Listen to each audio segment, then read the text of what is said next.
Estimados amigos y hermanos, doy gracias al Señor por la oportunidad de poder compartir una vez más con ustedes un texto de la palabra del Señor. Esta vez daremos lectura en el capítulo 5 del libro de Génesis, al versículo 22 en adelante, y que dice de la siguiente manera: y caminó Enoc con Dios después que engendró a Matusalén 300 años, y engendró hijos e hijas, y fueron todos los días de Enoc 365 años.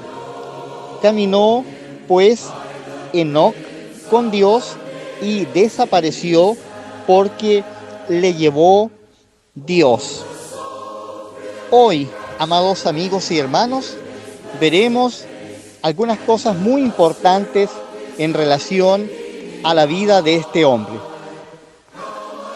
Es posible que cuando leemos el capítulo 5 del libro de Génesis, hagamos alguna comparación con la experiencia que algunos hemos tenido al visitar algún cementerio, ya que en ambos casos es posible apreciar diversas lápidas que nos revelan las fechas de nacimientos de muchos de los que yacen ahí y también la fecha de defunción. Solo que en el capítulo 5 del libro de Génesis hay algunos detalles más decidores y más completos acerca de la vida de cada uno de ellos. También los versículos que componen este capítulo nos reflejan una realidad que atañe a todo el género humano, queridos amigos y hermanos, y esto es la muerte, ya que después de darnos luz acerca de la vida y obra de cada uno de estos hombres de la antigüedad, su vida culmina en general con un solo término, y es este que dice: y murió. Reflejan el cumplimiento de aquella advertencia que Dios había dado a Adán y Eva en Génesis capítulo 2 y versículo 17, cuando Él les dice: mas del árbol de la ciencia del bien y del mal no comerás, porque el día que de él comieres, ciertamente morirás. O como dice en el original, muriendo morirás. Es decir, una muerte que se daría de manera gradual. Y esto lo observamos en la manera en cómo, después de vivir tantos años, estos hombres de la antigüedad, poco a poco, la humanidad ha ido viviendo cada vez menos. Vemos aquí que al decirles nuestro Dios: muriendo morirás, esto se refería a una muerte espiritual instantánea al desobedecer el mandamiento, y también una muerte física progresiva.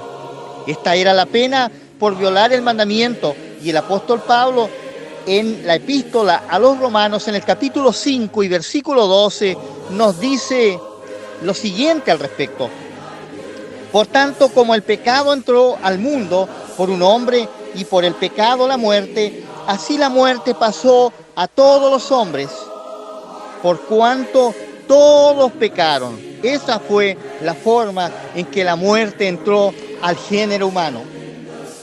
Y así el hombre, que había sido creado para tener comunión permanente con Dios y para vivir para siempre, ya que el acceso al árbol de la vida le estaba permitido, por desobedecer la palabra de Dios, experimentó la muerte.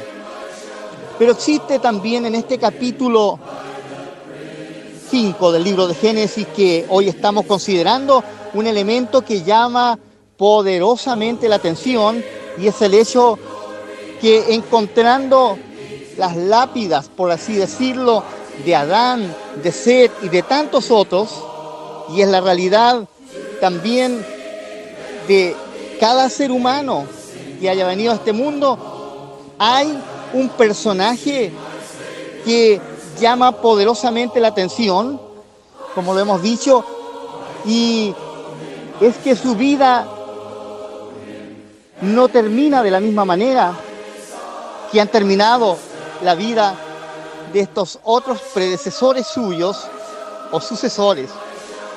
Su nombre es Enoc, y como lo hemos visto, la vida de él es relevante, su historia, porque es el primer caso en la Biblia en que se dice de un ser humano que después de vivir en este mundo desapareció porque le llevó Dios. Quiero hacer hincapié en ese hecho. La historia de él no termina como las de tantos otros que dice y murió, sino que la historia de él termina de la siguiente manera: desapareció porque le llevó Dios. Esta es, sin lugar a dudas, un anticipo que Dios nos quiso dar de lo que Él hará con la iglesia, es decir, con cada ser humano que haya hecho del Señor Jesucristo el Salvador de su vida. Así como Él llevó a Enoc para que no experimente la muerte y a la vez le libró de pasar por el terrible juicio del diluvio en aquel entonces, así también el día en que Dios arrebate a su iglesia, quienes estén vivos no experimentarán la muerte física, y la iglesia, es decir, el grupo de creyentes de todas las edades, en general, será librada de pasar por la terrible experiencia de la gran tribulación. Ahora veamos algunos detalles relacionados con la vida de Enoc, que nos ayudan a entender mejor por qué en esa situación de muertes sucesivas, él es, por así decirlo, la excepción a la regla. El primer punto que observamos, y es muy importante, es que la Biblia nos dice caminó con Dios.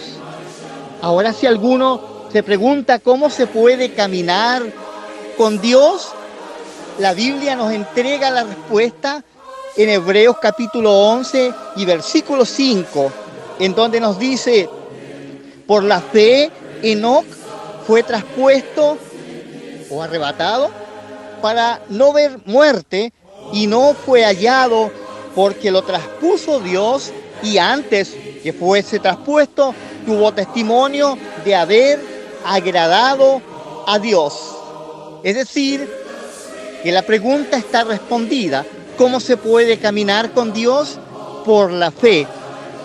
El apóstol Pablo nos dice en una de las cartas a los Corintios que nosotros, los creyentes, no andamos por vista, sino por fe.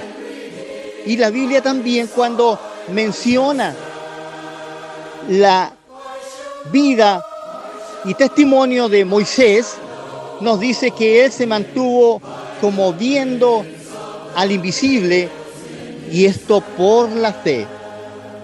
Ahora también, si alguien nos pregunta ¿cómo puedo agradar a Dios?, la verdad es que la Biblia nos entrega instructivos y muchas directrices de cómo poder hacerlo. Yo quiero dejar solamente una, la que está en primera a los Tesalonicenses capítulo 4, versículos 1 al 12. Pero volviendo a la vida de Enoc, esa comunión con Dios, ese compañerismo, tuvo otras implicancias, tales como lo dice la epístola de Judas en el versículo 14. Dios le mostró la venida de nuestro Señor Jesucristo. Y si tomamos en cuenta porque Matusalén, el nombre de su hijo, significa cuando muera vendrá. Y esto es una alusión clara al diluvio que vendría. Entonces entendemos que Matusalén es la compilación de esta gran visión que Dios le mostró a su siervo Enoc y que él la plasmó en el nombre de su hijo. Además, hay en los muchos años que vivió Matusalén, 969 años, una espera que Dios hizo, una espera para enviar el juicio. Siempre en medio de juicios inminentes no deja de verse la paciencia y la misericordia de Dios, algo tan similar a lo que tenemos hoy, ya que el apóstol Pedro nos dice que si la venida del Señor no ha ocurrido aún, es porque Dios es bueno y paciente y no quiere que nadie perezca, sino que todos procedan al arrepentimiento. Esto también se lo dice a usted, a cada uno de los que nos escuchan. ¿Qué hará usted con esa paciencia de Dios? Él le espera. Dios le bendiga.